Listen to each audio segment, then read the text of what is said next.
Hey kids, welcome back. In today's video, we're going to show you where and how we rolled up our sleeves and got to work. We'll also show you the bee removal footage from when we got the bees out of the back bedroom. Just remember that that video was taken long before we ever thought about having a YouTube channel, so it's a little rough. It was pretty tough to figure out where we wanted to start, where we could focus and just do one thing. And it still is a challenge. But come on, let's take a look.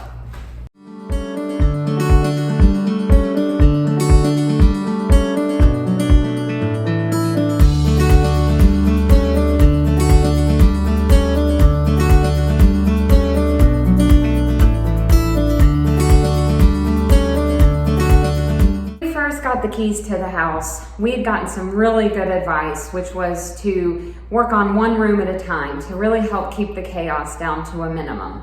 We knew the kitchen was going to be a huge undertaking, so we decided to skip that for now, and we couldn't wait to see what was under the mustard yellow carpet in this room. We were very excited to find the hardwoods underneath here. They're not the original from the 1800s. We have those back in the master bedroom, but they're still beautiful, and so we got to work. Pulling up the carpet, pulling up the pad, the tacks, cleaning. There was a lot of goo everywhere, and you really had to put some elbow grease into it. Our youngest daughter was out here, and she helped us with a lot of it.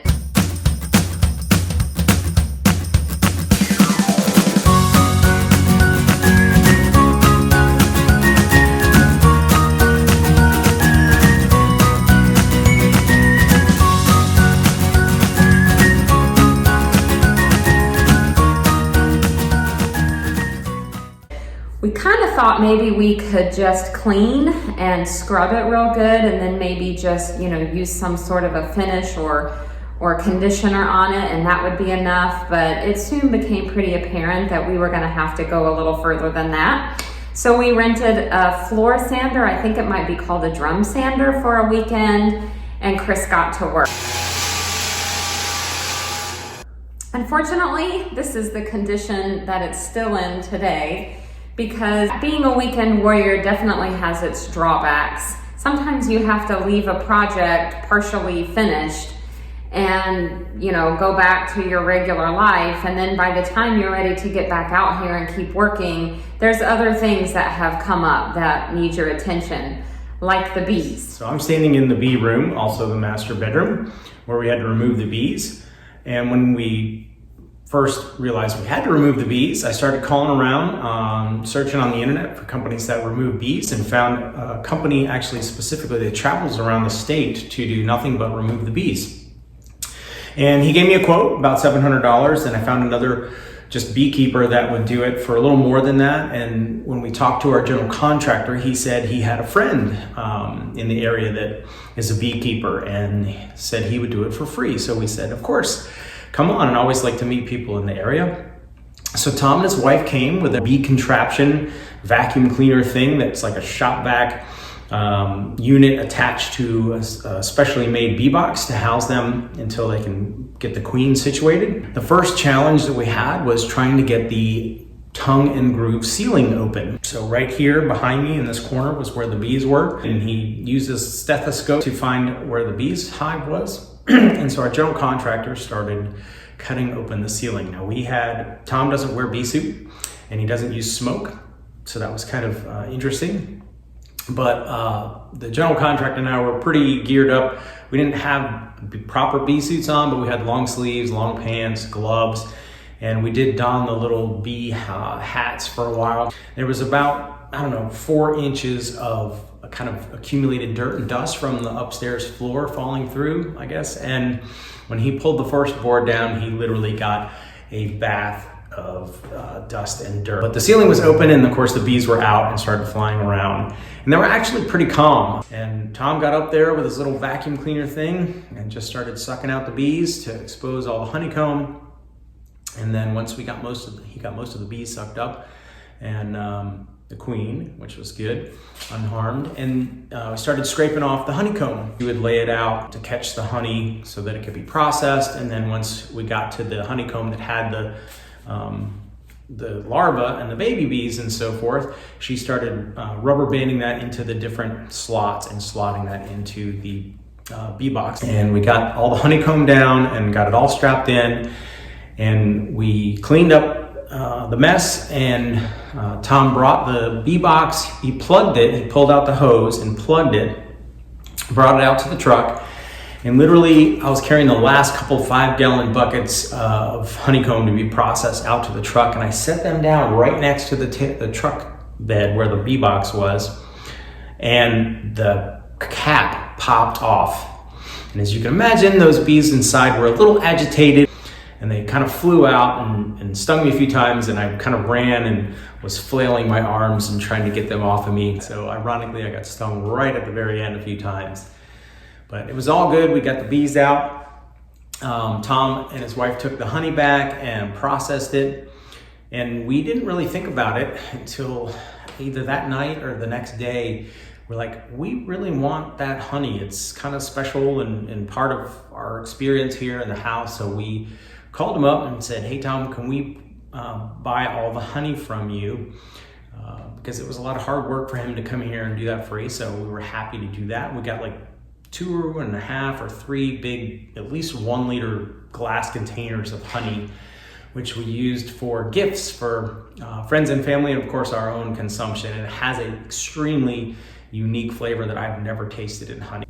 And that is the story of the bees.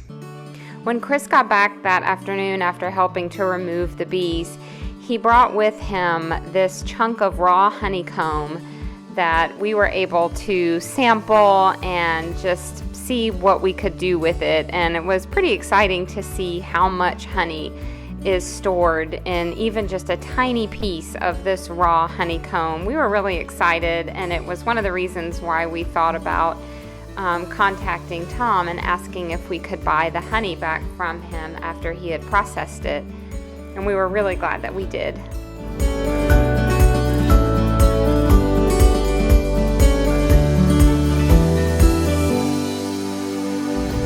It didn't take us long to realize that we needed a room that we could live in when we were out here. Somewhere to eat and sleep and just relax and just kind of be our home base when we're out here.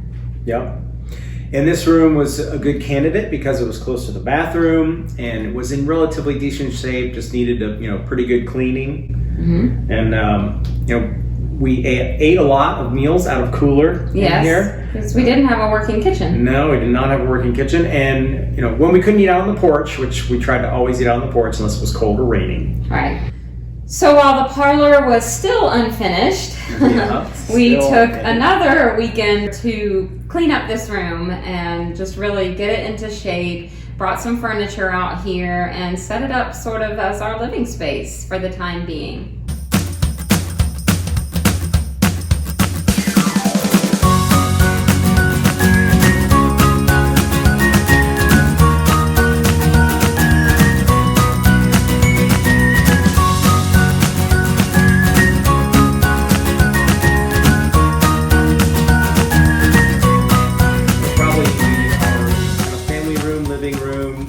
Probably the only TV in the house in here, and a little more modern feel. Yep. Yeah. Unless I decide to make it back into a dining room, which it was intended to be originally. That's fine too. Another project. But that wouldn't be for a while. Sometimes it doesn't feel like it, but we've really gotten a lot done since those early days over a year ago. But we're really anxious to get back to the parlor this year and get it done in here and bring the furniture in. And because of the mustard colored carpet that was in here when we first saw and fell in love with the house, we've kind of decided to use that as inspiration and paint the walls sort of a goldish color. But that's tough. There's a lot of different variations of that color. So what do you think? What would be a good goldish tone color that would look good in here? And also, one of the things that's common in old homes like this is you can either paint the walls the color and leave the trim a white color, or you can paint all the trim the color and paint the walls more of a white or cream color. So I'm trying to decide between that, and I'd love to hear your thoughts on that. So be sure and leave that in the comments below. And don't forget to subscribe. And next week, we're going to talk about our first major renovation project and kind of bring you up to date on how that went and what it looked like. So we'll see you next time.